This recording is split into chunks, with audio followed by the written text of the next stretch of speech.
Good morning, everyone, and welcome to another round of sound. This is the #1 Cochran Sports Showdown. We are live tonight.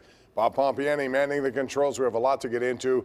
Steelers, again, slow start, beaten up, lose a game on the road in big-time fashion. We're going to talk about the implications of this game, where they go from here. We'll also get into the NHL in terms of they're not playing games. The NFL and the NBA are playing games. We'll break that down, but the #1 topic tonight on the #1 Cochran Sports Showdown will be the Steelers and another meltdown on the road. And here to discuss is your panel. We are joined tonight by Chris Adamski, right across from me from Trib Live. Does a great job as a columnist there. Below him, it's Paul Zeise from the Pittsburgh Post-Gazette and 93.7 The Fan. And across from him and below me, it is Will Graves, who does great work with the Associated Press here out of Pittsburgh. So let's start right with it. Paul, I want to get your take on this. Slow start once again, 5 straight games, no touchdowns in the first half of play, which puts them in a decided disadvantage here. Is it execution of players or simply bad coaching preparation? Well, I mean, I think it's probably a cop-out to say all of the above, but all of the above. I mean, I think one of the biggest things to me when you watch this team is they don't seem to have a good game plan to start the game, and they don't seem to be very organized, and they don't seem to have an idea of how they want to attack or approach another team, which would speak to really bad coaching. And again, I think Matt Canada, I've said it all year long. I know, that I've gotten some pushback from some people. I said it when they hired him. I said it all year long. He's in over his head. I don't think he's very good for this job. He probably is a very good college coordinator. This isn't college. I think he's got the personnel that is not, this personnel doesn't fit what he likes to do and what he does well. So you can start there, but I mean, they haven't executed early in the games. It seems like it takes the offensive line a half to kind of figure out what they're supposed to do.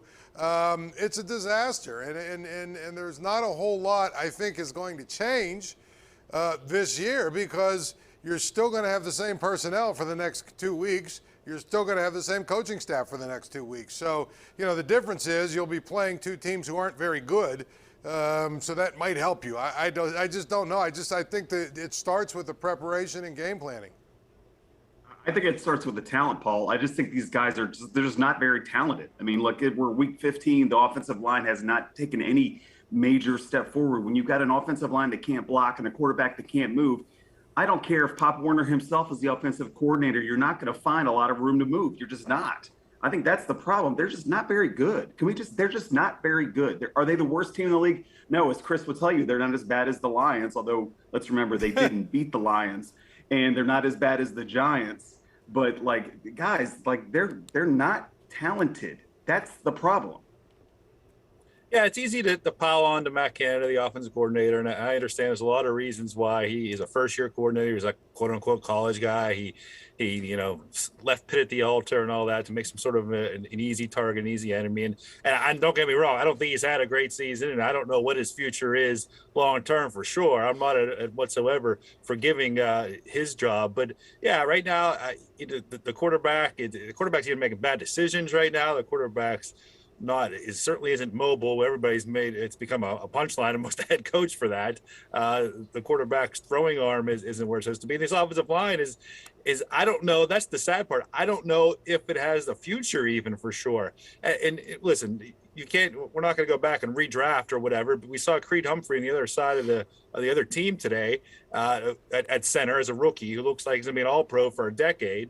And I don't know if the Steelers found starters on the offensive line in the draft. Maybe they did, maybe they didn't. They're at least high-end starters or starters you can build around for the next decade or so. So, yeah, the wide receivers are unengaged right now, it seems like, in a lot of ways, at a lot of certain points in the game. So I think it's more just, of course, split the difference between Paul and Will here, but I'm more with Will that it's more just they're not very good offensively to be able to score. It's more of a miracle they are scoring the fourth quarter of this game. How can you explain then? I mean, I agree they're not very talented. I think the offensive line isn't very good.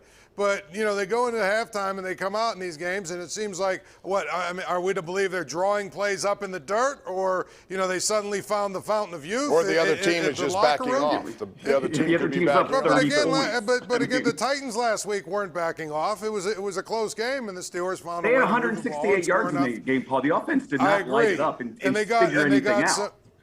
They got some turnovers, and I agree with that, right? But the 2 games before that, it was the Vikings. Okay, the Vikings were backing off and everything else, but at the end of the day, were they backing off all the way to the end of the game where Pat Freiermuth, if he just hangs on to it, they very well might lose the game? I don't believe that. So I just think that if you look at it, it's a combination of things, but whatever they're doing, I mean, you look at the Ravens today, okay? They had a kid that they just picked up off the bus to be their quarterback because their other 2 guys were rolled out yesterday. I mean, so basically they had this guy on their team for like 2 weeks or something, or 3 weeks. He was on the Jets earlier in the season or whatever. They bring him in and they have 10 scripted plays. In the first drive, the guy looks like he's the second coming of Joe Montana. And then, of course, they figure some things out. The other defense figures some things out and slows them down. My point is, that looks to me like a group that sat down and had a very good plan for the first 10 plays or 8 plays or whatever. I've not yet seen that from the Steelers. And you can't tell me that Josh Jackson or whatever the hell his name is that was playing for the Ravens is better than Ben Roethlisberger. Right. As bad as Ben is, at times, you won't convince me of that. Time is of the essence here. Chris, I'm going to go to you on this one. I want to talk specifically about a couple of things that happened play calling wise. Number one, and I'm going to give you 2 of them. You answer both as quickly as you can. Number one, Ray McCloud gets more targets than just about anyone, which I do not understand. Why is that? Tomlin's answer today was because of, Claypool and Johnson are getting covered, and so therefore he's the best option. Number 2, 4th and 1. They pitch it, 5 yards behind the line of scrimmage on a play that has no chance to succeed. Both of those questions to you. First, Chris, and then we'll go around. Yeah, I've come to accept that James Washington is not as good as I think he was, or we thought he was, or a lot of people thought he was. I believe that, but I still don't know why he's necessarily that far buried down the depth chart behind Ray McCloud. You can see a little flashes of Ray McCloud and what he can do, but yeah, that confounds me that he's any more than a bit part of the offense. If you use him in little small doses, maybe he can contribute as your number 5 wide receiver. That's okay, but yeah, I don't understand the Ray McCloud thing. I'm with you too. Generally on the pitch, but again, I think that comes down to the offensive line. This isn't good enough. They didn't block that play, and it wasn't going to work no matter how they drew it up or whatever they did. He wasn't going to gain that yard. Yeah, I mean, I don't know why you would run. I don't know why you'd go 5 yards back to try to go 1 yard forward. But look, there were other plays too. There was like a 3rd and 10 play where they ran like a quick screen to Ray, and like Deontay was next to him, and like it looked like maybe somebody was supposed to slide down and block. Nobody slid down and block. He got stopped for no gain. I mean, like it just seems like, and that's the play was designed. My neighbor today thinks that is almost passive aggressively calling candidate out by running the plays that are called to show that the guy doesn't know what he's doing. I laughed, but I'm not so sure that he's off, to be honest with you. Ray McCloud is the Mike Tomlin as Sean Rodriguez was the Clint Hurdle. And so that's what I would say there. And the second thing is, to my earlier point about this kind of stuff, that's the kind of play that might work on Saturdays when there's bands and cheerleaders and pep clubs in the stands. It's not working against professional teams that have defenses that are sophisticated and fast and big and fast. So, Matt Canada, you can say whatever you want to say about it, but there's at least 8 to 10 plays every game where you're like, that's what, to use Tomlin's term, junior varsity. We got to take a break on that note. When we come back, we'll break down more of the problems on defense and also look ahead to next week and the week after that.